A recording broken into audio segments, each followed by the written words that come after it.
Hello lovelies! In today's video, I'm super excited to share with you 7 different ways to look expensive on a lazy day.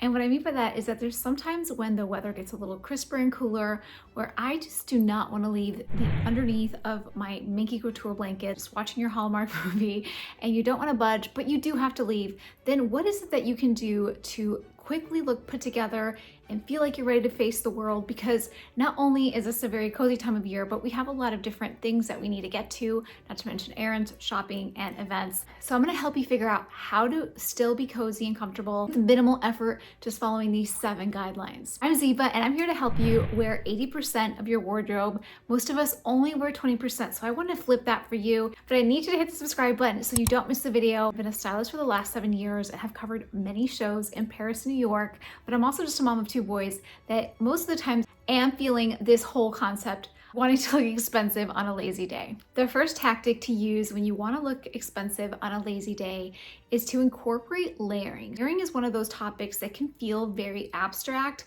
Everybody talks about. There's like sections devoted to websites of layers. Very specifically, I want to talk about a few different examples that you can do using things already in your closet. So for example, if you have a sweatsuit, it's a really great foundation that most likely you're wearing on a lazy day. So starting with that set, the key to something like this is figuring out a layer underneath. You want something that kind of peeks through, that feels a little bit more elevated, but that is still really comfortable. I recommend that you opt for a button down, a slightly different color or tone, definitely a different texture, ideally something that's like very soft, like a satin or silk, or something that's a crisper poplin. So the first layering tactic that you can do is by having that button down kind of sneak out underneath, so you can just see a sliver of it, and then pop the collar through. The other really key thing that many people forget are the sleeves, so making sure that that button down also shows through on here as well. And then in an outfit like this, one of the things that feels really good when you are just not wanting to leave the house is putting on one of these really cozy, enveloping type of maxi coats. It's like the equivalent of an adult blankie in my opinion. Like, you just kind of want that maxi coat. Really save a lot of outfits on these types of days. The other layer to incorporate, you just have a little gust of energy in you, is by popping on just one statement piece. Something like this. This is by Arm Collective, or a statement ring, earrings, anything that you can muster putting on. There's just like the one piece that adds interest to your outfit. Jewelry is always the ultimate way to elevate basics and to give personalization to your outfit, because jewelry is so personal. Now, if the button down still feels too formal for you or too much effort, the other thing you can do, layer on a t-shirt underneath. I'm wearing very loungy pants that happen to be thermal. They're so comfortable. And this cashmere knit by Ralph Lauren, that's something that I wear a lot during the fall winter. And so having that piece of the t-shirt popping out underneath gives the same vibe as a button down, but because I have the turtleneck, I have no use for a button down. There's really no benefit in it. So just again, adding a little bit of dimension. A very natural way to keep the layering going is by adding an interesting scarf. And because of fall winter, most of you probably have something already in your closet that you're not utilizing enough. I think that's very common for many of us, is that we have these either hats or scarves in our closets that we end up not using just because we're usually in a rush, or we forget about them, or we don't know exactly like how to tie it or have it stay put. Put it somewhere that makes it easy for you to reach for when you're getting out the door. For me, that's always in my mudroom, so I can easily see a hat and a scarf that I can pop on. This tartan one is also by Ralph Lauren. It's a very beautiful holiday print that I always pull out every fall winter. So I love how earthy it looks and slightly European as well. And it's actually fairly easy to tie and secure a scarf. I'll pop it on here, the exact technique that I use. It just involves just a little maneuver of like kind of bring your hand underneath and bringing one of the longer ends through, and then having it hang over your shoulder. That will keep the scarf put. Number 2 is to lean into what I call hack pieces. Hack pieces are clothes that are made in a way that look very simple and basic, have very clean lines and minimal, but feel like pajamas or sweatpants. The clothes that you look forward to wearing at home, which is exactly like the pants that I just showed you here, that are the black, that look like trousers. They have pockets and they are amazing. They also happen to be thermal. So if you live somewhere north like me, I live in upstate New York and I'm originally from Texas. So I'm always looking for the coziest, warmest clothes because I feel like it's just in me, even though I haven't lived there in decades. Like, I would love to hear where you're from, so let me know below. But this piece is wonderful because, again, it's something that you crave wearing at home, but then you can easily get out the door and if not, wear to work. And these are by G4Free, which are today's sponsor. And I'm so excited to show you these because not only are they these basic, minimal, clean lines pieces that I'm talking about that are super comfortable, but they also are extremely affordable and very high quality. It's easy to embrace the fall season with these pieces, and for Cyber Week, they're having a huge sale even on already amazing prices. So I don't want you to miss that. I love mixing high, low, easy quality pieces that are affordable with some of my higher end stuff because I think that makes the outfits more interesting. And the other thing that I really loved about G4Free is that they have inseam variation. And that is something that you don't see a lot of people doing. I don't know why this isn't just standard, that brands have at least 2, if not 3 different inseams. It's not everybody's model height size, right? All the ones that I got were in the 31-inch inseam. They have a 33 for the taller ladies, and they also have a 29 if you're, I would say probably under 5'2" is something that you want to choose. So I love that they had these because I always struggle with, especially in loungewear and comfortable clothes, jeans, I always struggle with the inseam because I feel like I have to commit to wearing heels, which I actually love heels, so it's not like a huge problem, but it's a commitment, right? Especially in these more casual clothes, you want to have the ability to wear loafers, ballet flats, and sneakers.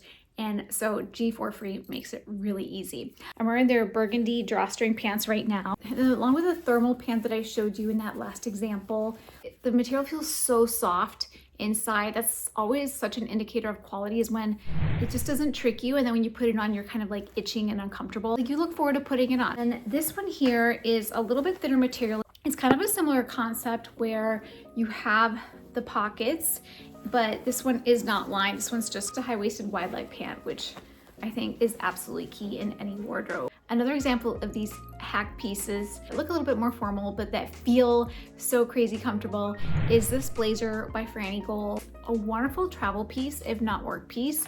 And it's one of those blazers that looks great with casual wear like this. So that is number 3. You have a casual piece like this, work with the cut. When you have drawstring pants, which is a very common lounge pant, you want to be careful that you work with that cut. So what I mean by that is you don't want to bring out your fancy, gold button cardigans with a drawstring pant, because that looks disjointed, and ultimately it kind of makes the look frumpy because it's kind of in no man's land.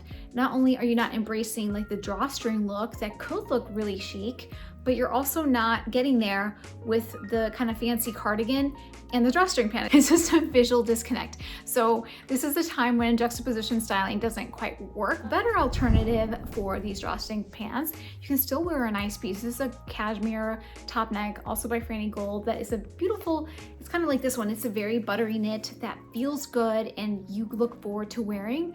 It's just more consistent with the vibe and the look that you have going on with the drawstring pants than when you go over here and you're like, oh, this was supposed to be like a very clean cut trouser or a nice pair of dark wash denim or a pencil skirt, not the drawstring pants. So it's an easy thing to get wrong, is when you want to like look put together so you think you can meet in the middle, but it doesn't work out.